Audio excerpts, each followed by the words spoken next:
আসসালামু আলাইকুম। সবাই কেমন আছেন? আশা করি ভালো আছেন। আমরা এই মুহূর্তে দাঁড়িয়ে আছি একটি মনোমুগ্ধকর সুন্দর পুকুরের পাড়ে। এই পুকুরের চারিদিকে সুন্দর সুন্দর বৃক্ষরাজি রয়েছে। একই সাথে এখানে অনেকগুলো প্রশাসনিক কার্যালয়ও অবস্থিত। সুপ্রিয় বন্ধুরা, আজ আমরা এসেছি শীতলক্ষ্যা নদীর তীরে অবস্থিত গাজীপুর জেলার ইতিহাস এবং ঐতিহ্যের প্রাণকেন্দ্র উপজেলা শহর কাপাসিয়ায়। আজ আমরা কাপাসিয়ার সুন্দর সুন্দর স্থানগুলো ঘুরে দেখতে দেখতে আপনাদের সঙ্গে শেয়ার করব কাপাসিয়ার ইতিহাস ও বিভিন্ন তথ্য সম্পর্কে।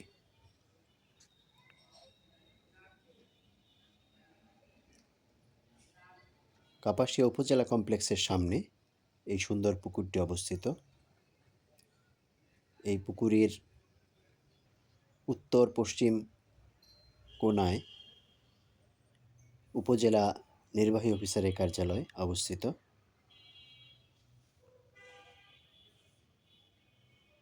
এর পাশেই রয়েছে উপজেলা পল্লী উন্নয়ন কর্মকর্তার কার্যালয়,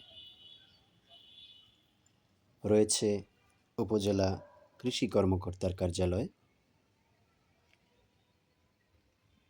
আরও রয়েছে উপজেলা প্রাণী সম্পদ কর্মকর্তার কার্যালয়।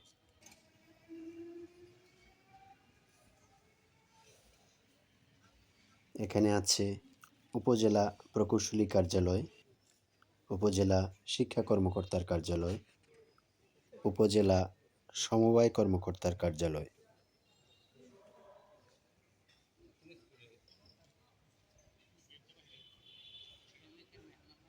শীতলক্ষ্যা নদীর অববাহিকায় খ্রিস্টীয় প্রথম শতাব্দী থেকেই মিহি আঁশের কার্পাস তুলা চাষ করা হতো।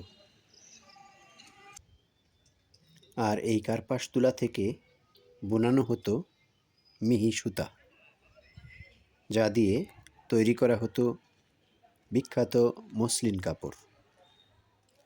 এই মসলিন কাপড় স্থানীয় অর্থনীতিতে গুরুত্বপূর্ণ ভূমিকা রেখেছিল। এটি ভাষা আন্দোলনের শহীদদের স্মৃতিতে নির্মিত শহীদ মিনার।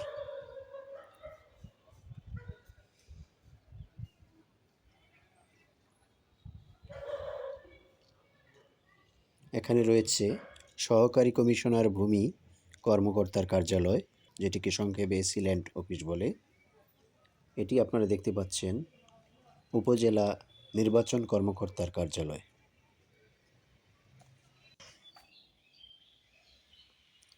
উপজেলা কমিশনার ভূমি এই অফিসের অধীনে কাপাসিয়ায় প্রশাসনিক মোট 11টি ইউনিয়ন রয়েছে। ব্রিটিশ রাজত্বের সময় কাপাসিয়ায় সর্বমোট 28টি ইউনিয়ন ছিল মর্মে ইতিহাসবিদদের কাছ থেকে জানা যায়। এই মুহূর্তে আমরা রয়েছি উপজেলা কমপ্লেক্স জামে মসজিদ কাপাসিয়ার সামনে। আমরা এখন আপনাদের নিয়ে যাব উপজেলা মডেল মসজিদ কাপাসিয়া গাজীপুরের সামনে। হ্যাঁ বন্ধুরা, আপনারা দেখতে পাচ্ছেন উপজেলা মডেল মসজিদ কাপাসিয়া গাজীপুর। মসজিদের সামনে রয়েছে সুপ্রশস্ত সিঁড়ি। এই সিঁড়ির ধাপগুলো মার্বেল পাথর দিয়ে তৈরি করা হয়েছে।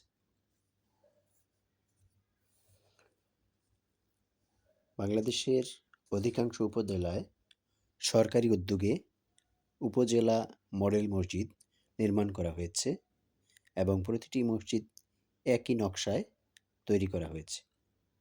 মডেল মসজিদের পাশে রয়েছে সুউচ্চ মিনার এবং এখানে রয়েছে 3 তলা বিশিষ্ট একটি মসজিদ।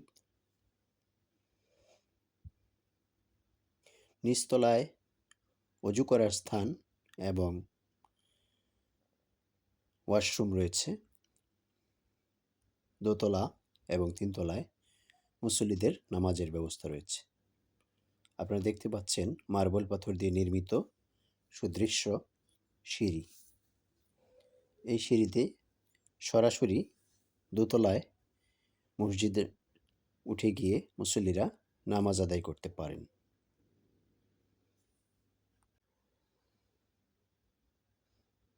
বাংলাদেশের মহান মুক্তিযুদ্ধে কাপাসিয়া অঞ্চলের মানুষের রয়েছে বিশেষ অবদান।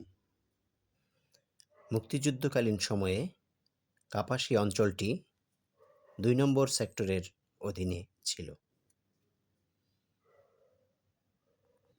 কাপাসিয়ার ইতিহাস থেকে জানা যায় ১৯২৪ সালে কাপাসিয়া থানাকে কালীগঞ্জ ও শ্রীপুর থানায় বিভক্ত করা হয়।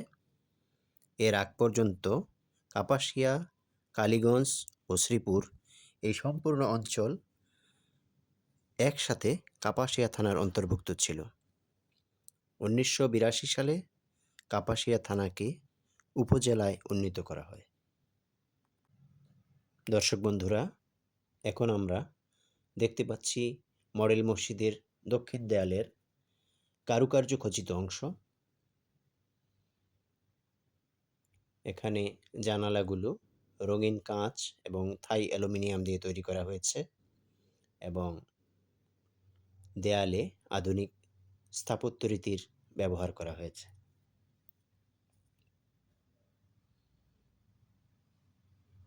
কাপাসিয়া মডেল মসজিদটি বর্তমানে একটি দর্শনীয় স্থান হিসাবে পরিগণিত হয়েছে। এখন আমরা এসেছি মহান মুক্তিযুদ্ধের শহীদদের স্মৃতিতে নির্মিত স্মৃতিসৌধ কাপাসিয়া গাজীপুর প্রাঙ্গণে। ঢাকার সাভারে অবস্থিত জাতীয় স্মৃতিসৌধের নকশার অনুকরণে কাপাসিয়া উপজেলা কমপ্লেক্সের এই স্মৃতিসৌধটি নির্মাণ করা হয়েছে। এটি জাতীয় স্মৃতিসৌধের নকশার সাথে হুবহু মিল রেখে কিছুটা উচ্চতা কমিয়ে ছোট আকৃতিতে নির্মাণ করা হয়েছে।